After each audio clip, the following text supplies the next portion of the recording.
Councilor Amon uryo mweshongozi wa gospel wanje Nayeshongora mukama kandi wanje Nayeshongora na Nomumabara event zone zo mabaro zankai izobe byori bata stage umurundi go kubanza umubara kikaba kitabikaba reka ngambere tarabanza bakunda rhanga nk'abasinzi abasinzi n'abakunda mukama bakampe sente ziyatinga zirebaga abasinzi kubashanga bashemere no mama basubira kushanga bebya batubare katudigide bakire wabatera tukunde rhanga twibonore bashemerwa bakwereza sente mukama akantora uribona bashemerwa baguruka witu wa Ankole Media ninkusimira chimwe bari kuboche kumyari NKORE Media TV nturuga murembo rwambaraka nyone banyeta Beazine ZDG Serebu wambara turya by arena. Of course mwe bari gumana musubscribing mwe bari kunde bitukubahereza mwe bari kugumana mutufollowing mukakunda products zitu kandi of course nyo wandeba basically nimba nkuretire interview ninga exclusive interview oba nyine brand indi muni nkuretera kugira ngo gerebe kugira nti niwe jimanye kandi nabaryo wa man ngukumba gambire ningo kumfuchira kubagambira ati nkureta muntu wa story ko kuturi abamani ntureta abamani kana kutura muri abamani tubasimira kimwe program eje ni kushibwa aba Nick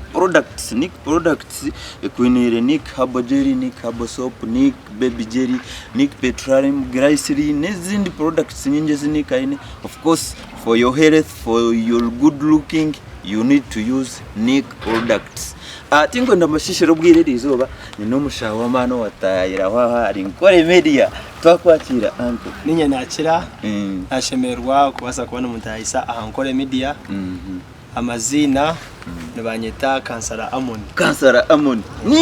niwe tubire nimporo ninyi Councilor Amon 256 Councilor Amon 256 nakwakira NKORE Media kanyu ni banyeta Beazine nashemerwa kukorera Councilor Amon embera nungi timbi abamba bazamukama amina mukama nakwa so nimba ninkwetejeje so umrebi witu wa Ankole Media twine Councilor Amon ni witu wakureterera izoba Councilor Amon 256 tuza kuba ntuganira muna twereza details kumukwataho na echaturetirira izoba Councilor Amon na nishabora musi abarebi bitu ba Ankole Media nturebwe nsi yona abarebi ba Ankole Media mwena mwe bari munonga kugiye komeraho ntubakunda munonga mwe bari munonga no kukunda Ankole Media na timu yone. Of course ramusi na bafani bawo rero bafani banje mwe nabari kumanya Councilor Amon 256 na nabatari kumanya konka ugwaza kuba mu rwego kubanza kundeba Ankole Media niyo nakuramusya kandi mwe na kampani yo ngorahanga barinzire mwe na murukurungi amina. So Councilor Amon twakwatira niyendera kwatira of course Councilor Amon umurebi witu wa Ankole Media ninga shomajizi wawe haruta kumanya je nanda kuma Councilor Amon ni wo who is Councilor Amon umuntu yambuga nakambuza Councilor Amon ni mugaruka muki ikibuze cyo wabuza ne kibuze kirungi ni ntekateka nkwataho nuri nkwanda mu mfutware direct hindukuruga ejesha hine nshonge ya jet kandi uganza Ankole Media nganire n'abankole Media. So Councilor Amon ni wo ati Councilor Amon original names ni banyeta ahimbiswe Amon ndiye nzarwa yambarira kakoba nkonkurire na honshomire mwene byanje bene bihweriro muri imbara ati nkuza kose byo munyambara niyo munyambara stebon I get your point. So tukurugare ahimbiswe Amon tubona kuzara Councilor Amon izina nari hine ryarigire rya Councilor mubwira nyondo muni mangu nyine nka politician nizina ati zina Councilor nke Simba nkabasa kugwera Simba ahabwa division Councilor city Councilor ahabwa Kakoba division na Simba ho enkome 2 abirunagum kuna Yesimbere karura kako lockdown wakamanye abwe mbere yabire ruho yo kuronda karuro mu mbwire nkobwe no mana ka sento bwirobe kakaba kataruho kugira ngo nukaruka ruho akanda karuruno kamanka kaba mu nonge sente so tenabasa kuba ninsinga konka nabasa kuba ninkora kurungi ngokore ngo mwana omukirasi muti yabo wo kubanza konka yabo akabiri yakora kurungi mbwe nabwe nashitiri so abantu bagumana banyeta Councilor. Alright. Councilor izina ryankwata so nahenderangize ntati obari inyesire reka mbere kimwe Councilor Amon 256 Councilor Amon Uganda. Nogwe nakwakira Councilor. ese Councilor uyiri uco kuba Councilor ikindi nokora ki? Councilor Amon no mushobozi nyine Councilor Amon Enterprises neshangwa muri mbaraka ko banindiringa nebinte bikozire ningure binte bikozireho nduguza ngura nebinte bisya azin katugire nka ufazi TVs ibintu nkebyo na nebyo munju byona kare you buy and sell. So ejo nayo bageta Councilor Amon Enterprises. Kutukurugari Councilor Amon Enterprises tuineho Voice of Councillors nyine community radio. Voice of Councillors ni community radio ready. Ejo nayo iriyo muri mbaraka koba kandi nye CEO ne yanjye niwe kugirwaninga ninye nagitandikire nohura n'izina kunagesire Voice of Councillors. So na yero horiyo nehereza abantu time aho kutora nimpareba to kwenda ku rugo mbwa cancer abantu no yinaba kandi rwagashitire mu mugisha parliament yihanga no nayo ninjizamo amina noza kuchitwara mukama nabikora ibintu byona. So Councilor Amon turebe ry'umushobozi uri mwebembezi ikindi Councilor Amon 256 ni impurira nk'igizina rimo ruserebu tokubiha Councilor Amon 256 no mweshongozi kandi wari yo mweshongozi ari no munyamahurire mbone ko kuwahura nabyebye ni journalist kandi ikindi ni Nayeshongora konka ni Nayeshongora gospel ndiyo mweshongozi wa gospel. Yes okture bari NKORE Media tukine Councilor Amon aho wenyine nundi kwenda ko gambe cinte cyo kweshongora bakigambo bicinte cy'amahurire nimba ni manto mundo unsitame nawe ni mpikire kubande na cause I deal with icons, celebrities, musicians, artists kandi ntubantu bukuretera butere bari NKORE Media ntusinzira n'uyo murembo rwambara uryo ko ine business no jano ranganitwe ushike ombantu millions per day. Of course turi NKORE Media TV ntubatugiye mu murembo rwambara. Councilor Amon tuija music waja Nayeshongora gospel music yo jogitaha mota ati music eji nkagitaha mu nkanyine munywano wanje bakana bamwita Justus aza we amazina ga music kana kosa Just J akari yo mweshongozi wa gospel aza rukunyeshongora je kandi yanteka muna mularo yo kureba munanye nimbasa necho busasi kugira ngo go mushata cyuho hanga kabasa kuba namwakira era ni mwendeze cyomuro kirungi RIP Jasije. So akabasa kunyinspiringa munonga kureba ngo na joininga gospel music nendijo music ningi basi konka nkareba kuya ku inspiring wari ngo otikankura tirogo najanti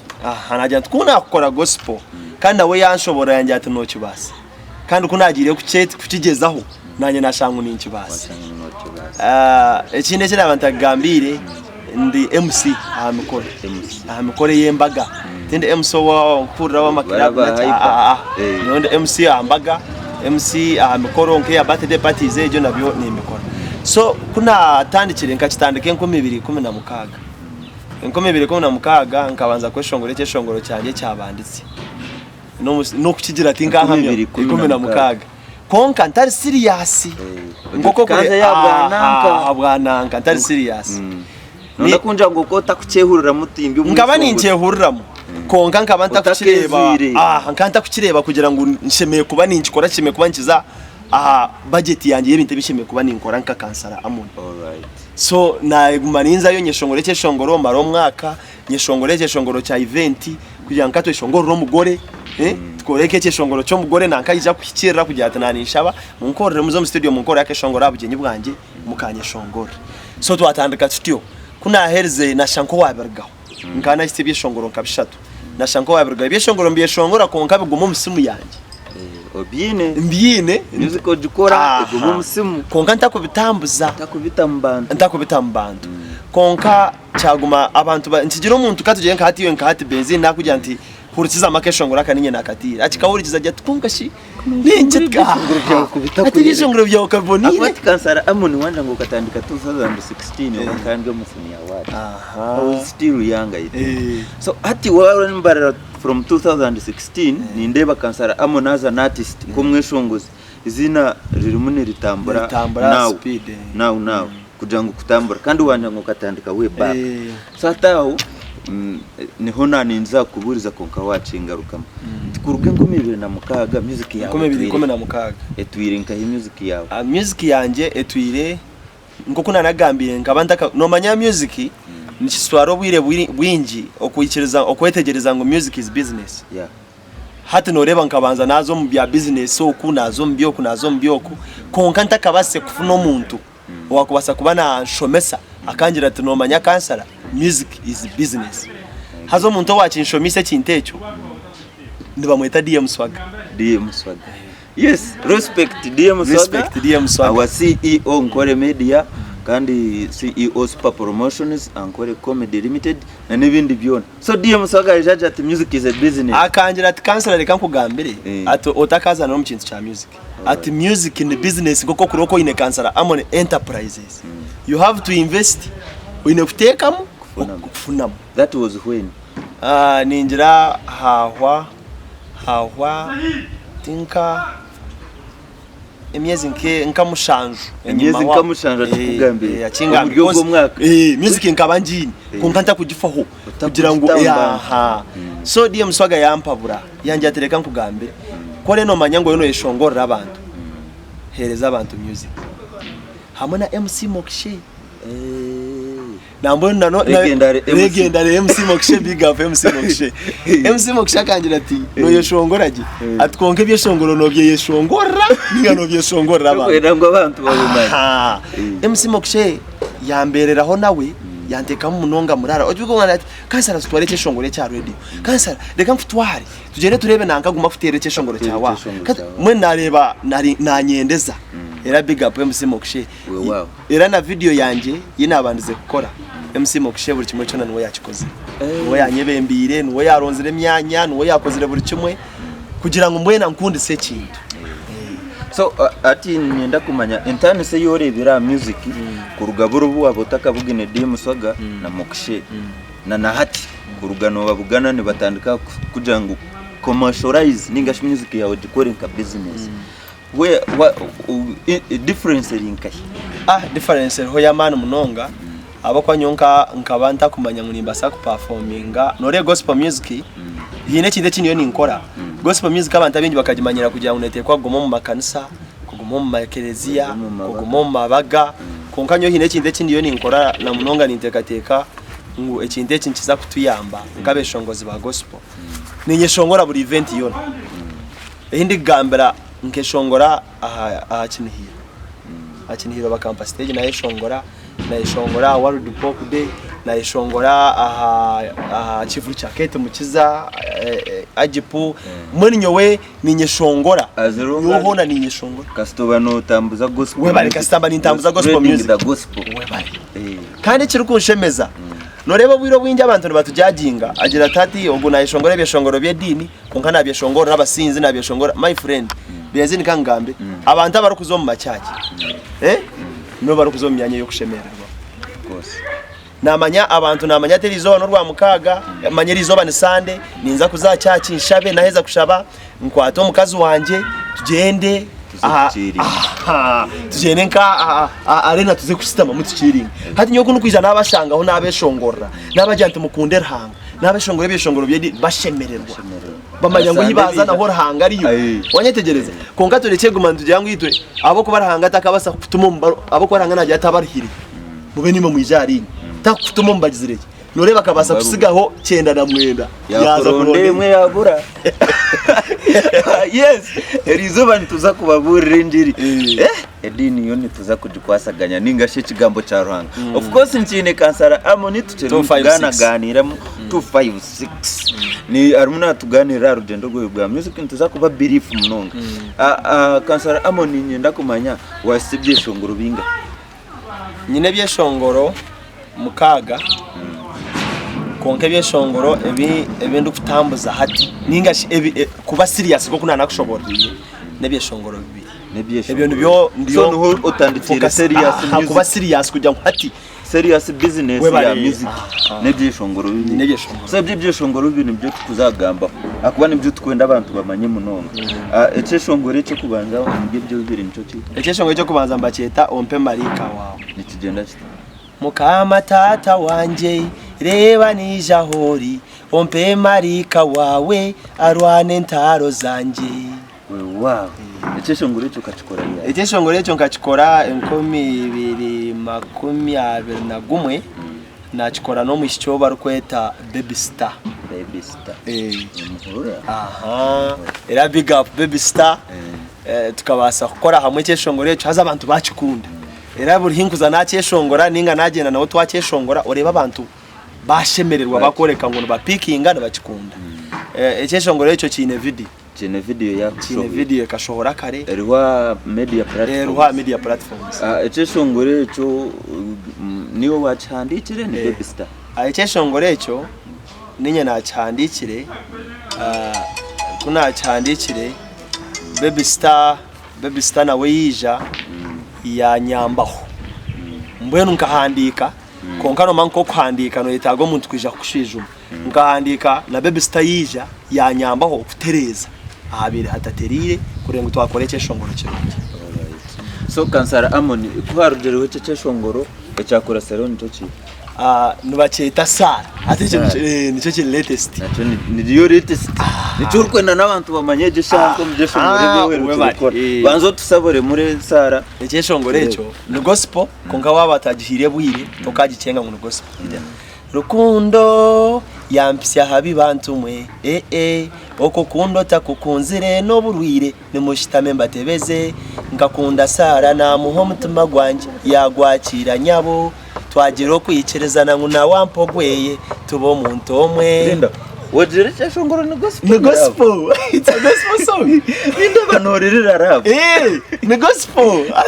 nje naganga ni gospel ngaho tankirize kugira ngo gihereze mukata yimo gihurikize tokagikiriza ngo kuzagambira abarabitu bankore media ariyo time ngene nyenda obagambire ebyeshongoro obakuba nabyenda nke ibyo nabishanga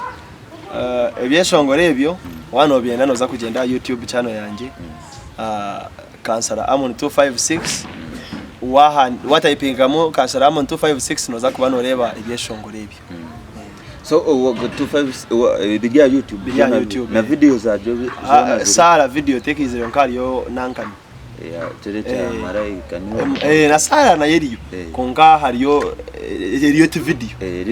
lyrics videos ni I get you. So no basakuza YouTube channel ohandike mu Councilor Amon 256 oronde byeshongoro bye no basa no kutayipinga mu mugugwa aho ninja media platforms zona ndi nabana kufollowinga namanye bikwatari Councilor Amon ningashi no rebera ari NKORE Media otubuza Councilor Amon arahi ningashi na no of course details tubani tuzibahereza Councilor Amon nyenda kumanya iwe music obwirebo wajimaramu no reba ne kutaye hati music nyobwira munonga abwo kuja ngo nokora gospel kuniro shangu gospel te inesente munonga hati music echo kuba cyabyo nakweshongora gospel music nawe ujya uningikunda kandi gospel music ne kwatara buri umuntu abakwanya gospel music yinkweshongora ne kwatara musiramu kwata mu kristayo kwata mu kristo buri dini yone nere inspiring by the way mwene ndi nkor kwegesa nimba ni nkor kwegesa ngoma nyati kecheshongo cha asani kugira nti omanye ngo umuntu orkweto wawe shayona nabasa kuyakana wanye tegereza nimbasa kuraganize shaye nje tegese umunaju kuhereza tindi gikwaka konga haza kwebero bishatu oshange ni kugira nti simu yanje nje kwaka so nimba ni nkushomesa kugira ngo yegendesereze abantu na nebinte biriyo mu nsomo kandi ekindi nyowo obiro bunamara omukweshongora hati kuba serious omukweshongora nindeba nkwine step mpango yintambwire kandi ombwire biki nindeba nkwati nayindi kwika ukashangwa yanajya ate nwe yakeshongwire akeshongora ko yakeshongwire reba waza nka stage abantu bakamba kumanya urimba ku appreciating yes tukine Councilor Amon uri kutureba ari NKORE Media TV kandi otakayibuga ngo interviews nkezi niwe no basa kuzifuna washikira wa CEO DM Swaga tuba tubya umurembo rwambara no muteresi muniza kuba enamba zikuraba wahansa interview yo kuba noreba he namba hansi ninga shino basa kuntera 0703209350 ningo shikire producer wanje Asumani ninga shimwete of Savage ntuba ntukwereza interview niwe no bano tufuna kandi bane kukibwaho abaniki products aba gukorera petroleum majeri glycerin soaps nebindi iwerebekaje nambwe nukansara Amon wakuza stage gumoronde ni products of course nkasitano ine kurebekaje you need to look healthy tukwendera kansara Amon wakuba na kwenda for performances bookings collabos narabiranka waba noyenda kansara Amon 256 noza kurabira namba zesimezi ya WhatsApp ni 0 mushanju 52 nshanju na mushanju ashatu nina anani shatu 0752 77 34 43 nana funa kansara Amon ninga media platforms ninga waza media platforms zono katayipinga mu kansara Amon 256 nobo ine kumfuna na ninshaba osibura bakuturiyo bagambera kagambo ka muheru kando baraganise gumano batayirari NKORE Media ti ne yanyu ne yitu yo yanyu na nabahagize banyu yes na sakida nakimanyi abarebe ba NKORE Media mwena nimbakunda munonga kandi nabaramusya mwe bare munonga okugumaho kandi nimbende zo kubagena nabantu mwena bari kumanya kansara Amon 256 nimwe nabaramusya tudabase kumentioninga nanka konkati ngabura kumentioninga DM Swaga CEO NKORE Media hamwe na nomwami MC Mokshe Legendary abo nabantu abindu kureba ngo mu music career yanje binita farhango eriba yono bantekaho so nimbende zo kubaje wanonyenda nagambiraho randondere rahanga bantera umuki twatoya akagambo kedini ngekigambo cya Yesu no kugira ngo shomama abahebrayo no kugira ngo niza kugambira uronde yubu uronde yubu abo kuba negarira mamani job utangira shura yo kubanza mpaka ahora arihiri abo kuba yubu yona negarira mamani ubase kushomorebe mbere yubu yarabiremo ko kasigara hamere kandi rahanga akabasa kuba namwimusi ikimasa ngo nobasa kurabo mbigezo bingi ko ngarahanga wowe wenyine ari kugezesa then with time rahanga garikabe nuwo yakwimusi we bare kansara Amon kutayara NKORE Media ndi Beazine ZDJ nanye ninza ko yakagambo kedini muzo mu biburi mugishomeyo na mujimareyo ebigambo biri mu byinji birungi by'amani bikubahereza amani na munonge ndaganensi atiko kiri naho nini otherwise mwe bari kuri NKORE Media kandi nimbasima munonga twatugiye pai arena twatugiye umfiri tukora na Ankole Comedy Limited MC Mashwe ko ari wawo Mr Life Kabaka Bright AB Mr Road Biringanya apo na producer with Off Savage nyeta Beazine ZDJ Serebo Wambara I sign out mukama nakora